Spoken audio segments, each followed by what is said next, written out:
Hello, good morning guys. এটা আমার চ্যানেলে ফার্স্ট ব্লগ। আমি দেখো আজকে সারাদিন কি করি। আজকে আমার ছুটির দিন বাড়িতে, তো একটু ফ্রেশ হয়ে চলে এলাম রান্না করব বলে। তো রান্না আজকে আমাদের বাড়িতে চিকেন হবে, তো আমি সমস্ত সবজি কেটে নিচ্ছি, আদা রসুন আলু।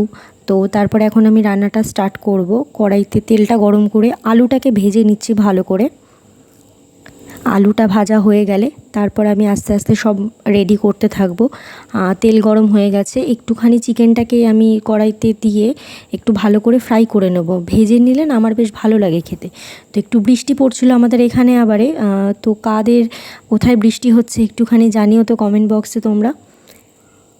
এটা আমার আর আমার বোনের ঘর, আমরা শুই। তো ও এতক্ষণ ঘুমিয়েছিল।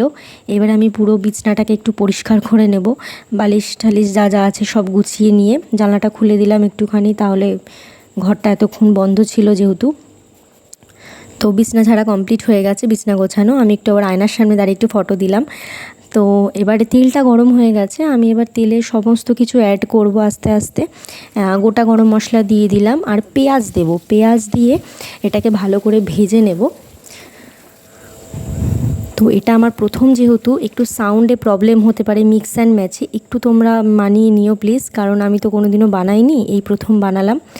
আর আমি এবারে হচ্ছে কি তোমার আদা রসুনের যে পেস্ট আছে ওটা আমি মিক্সিতে গ্রাইন্ড করে নিয়েছিলাম, একটু জল দিয়ে পাতলা করে নিলাম, তাহলে আমার একটু সুবিধা হয়। এবার আমি সমস্ত গুঁড়ো মশলা যেগুলো আছে ওগুলো সব অ্যাড করব। একটা বাটিতে আমি কিছু পরিমাণ করে সমস্ত কিছুটা নিয়ে একটু জল দিয়ে গুলিয়ে নেব। তার আগে আবার একটুখানি কড়াইতে পেঁয়াজটা নাড়িয়ে দিয়ে আসলাম, একটু বোনের সাথে কথা বলছিলাম, জিজ্ঞেস করলাম যে দেখ সব ঠিকঠাক হচ্ছে নাকি, কারণ কোনো দিনে যেহেতু বানাইনি ভয় ভয় লাগছিল একটুখানি। এটা জিরের গুঁড়ো দিলাম। এরপর আমি আস্তে আস্তে লঙ্কার গুঁড়ো দেবো আর ধনিয়া পাউডার দেবো আর হচ্ছে হলুদ গুঁড়ো দেবো আর একটু নুন দিয়ে জল দিয়ে একটা পেস্ট মতো বানিয়ে নেব। কারণ হচ্ছে গিয়ে ডিরেক্ট যে গুঁড়ো মশলাটা আমরা রান্নায় দিই একটু আমার মনে হয় কাঁচা গন্ধ বেরোয়। আর এটা যদি আমি একটু জলে যদি ভালো করে ভিজিয়ে নিই কিছুক্ষণ 5 মিনিট মতো, তারপরে যদি মাংসতে অ্যাড করি, তাহলে মনে হয় আমার ওই যে কাঁচা গন্ধটা ওটা বেরোয় না। তারপরে আবার একটুখানি পেঁয়াজটা যেহেতু লেগে যাচ্ছিলো, গ্যাসের ফ্লেমটা হাই করা ছিল, তাই আমি আবার একটুখানি কড়াইতে খুন্তি দিয়ে নাড়িয়ে দিয়ে আসলাম।